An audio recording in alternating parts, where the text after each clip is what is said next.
Екінші бөлім. Айжанның жүрегі тарсылдап, кеудесін жарып жібере жаздады. Айлап теңге-теңгемен жинаған ақшасы суық еденге шашылып жатты. Нұрланның ауыр қадамы ас үйде балғамен соққандай жаңғырып тұрды. Ал кішкентай Арман есік аузында қалшылдап, көзі шарасынан шығып, анасына үнсіз болда, бөлмеңе бар деп ақырды әкесі. Бірақ Арман қозғалмады. Айжан қолын кеудесіне айқастырып, өзін қорғағысы келгендей бүрісті. Нұрлан, мен ұры емеспін. Жамандық ойламадым. Тек осы аурудан құтылғым келді. Сен білмейсің ғой, нанның кішкентай бөлігін қатаң ауызға салғанда қалай? Бос сөз, деп айқай салды ол. Отбасын ойламай, тісіңді ғана ойлап жүрсің бе? Мен де осы отбасының бір мүшесімін, деді Айжан, бірінші рет даусын көтеріп. Ас үйді тұншықтырар үнсіздік басты. Тіпті Нұрланның өзі аң-таң болды. Әдетте момын үндемейтін әйелі қарсы жауап бергеніне сенер емес. Арман алдыға шығып, анасының қолынан ұстады. Анашым, кетейік бұл жерден. Баланың сөзі ауаны қақ жара өткен қанжардай әсер етті. Айжанның көзінен жас ыршып кетті. Жылдар бойы балағат айқай, күмән көріп келді. Бірақ қазір ұлының көзінен ол ішкі шындығын анық көрді. Қорқыныш билеген жерде ешқашан махаббат болмайды. Шынымен кеткің келе ме? Деп күңкілдеді Нұрлан. Қайда? Кімге барасың? Кім қабылдайды сені?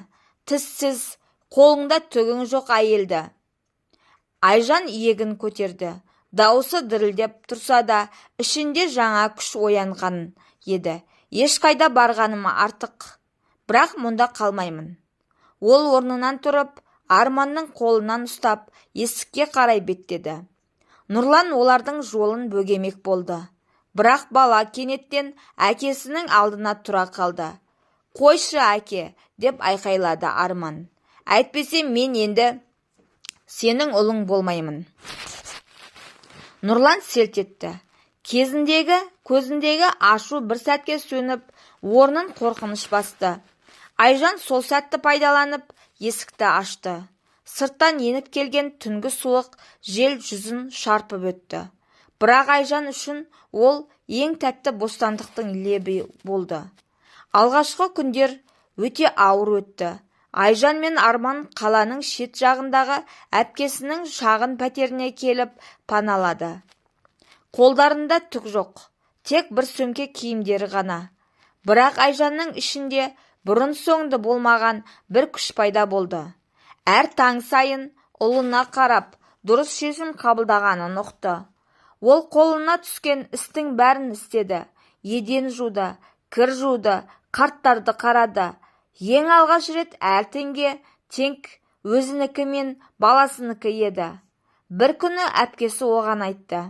Айжан, менің таныс дәрігерім бар. Жеке клиникада істейді. Саған бөліп төлеуге көмектесуі мүмкін. Айжан тіс дәрігерінің қабылдауына дірілдеп барды. Дәрі иісі, кресло, бәрі оған қорқынышты өткенін еске салды. Бірақ дәрігер жылы сөйлеп еді. Уайымдамаңыз, бәрін біртіндеп жасаймыз. Есіңізде болсын, бұл тек емдеу емес, бұл сіздің қалай өмір сүргіңіз келетіні. Сол сәтте ол түсінді. Мәселе тек күлкіде емес, бұл ар-намыс, батылдық, жаңа бастау. Айлар өтті. Бір таңертең Арман мектепке дайындалып жатып, анасына тіке қарады. Анашым, сен күлкенде әдемісің. Айжан айнаға көз тастады. Ем әлі аяқталмағанымен, тістері әлде қайда түзеліп қалған. Күлкісі бұрынғыдан өзгеше еді. Бірақ бастысы бұл емес. Ұлының көзінде мақтаныш жарқырап тұрды. Ол сәтте Айжан бар азап пен қорлықтың өзін осындай алып келгенін түсінді. Өзінің ішкі күшін, ал ашу үшін, ал Нұрлан ше, ол айқайымен, күдігімен, бос дастарханымен жалғыз қалды. Айжан болса бостандықта өмір сүрді. Және талай жылдан кейін алғаш рет аузын жаппай кеңінен күліп жүрді.